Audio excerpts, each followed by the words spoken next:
আসসালামু আলাইকুম সুপ্রিয় দর্শক বন্ধুরা, আমরা একটি গাছ আপনাদের সামনে পরিচিতি করছি। মূলত এই গাছটির নাম হচ্ছে সেই রোজমেরি। এর সায়েন্টিফিক নেম হচ্ছে রোজমেরিয়াস অফিসাইনালিস, যা মূলত পুদিনা পরিবার অর্থাৎ লেমিয়েসি পরিবারের অন্তর্ভুক্ত। গাছটি বিশেষ করে ভেষজ এবং সুগন্ধিযুক্ত। উচ্চতা সর্বোচ্চ 2 থেকে 5 ফুট হয়।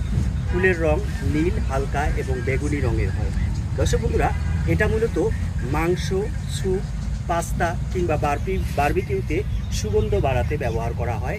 শুকনো বা তাজা পাতা মশলা হিসেবে খাওয়া যায়। স্মৃতিশক্তি বাড়াতে এর গুরুত্বপূর্ণ ভূমিকা রয়েছে।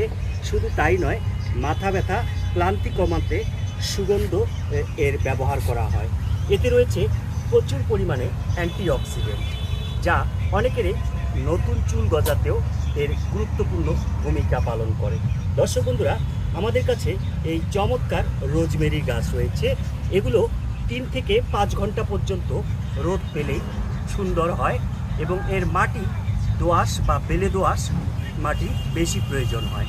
দর্শক বন্ধুরা, আপনার বারান্দা কিংবা ছাদে আপনি এই রোজমেরি গাছ চমৎকারভাবে লাগাতে পারেন এবং এর ফলন ভালো হয়। অতিরিক্ত গরমে যত্ন একটু বেশি নিতে হয়, বা শীতে এর যত্ন একেবারেই কম লাগে। দর্শক বন্ধুরা, সারা বাংলাদেশ থেকে চাইলে আমাদের কাছে এই রোজমেরি গাছের গাছ সংগ্রহ করতে পারেন।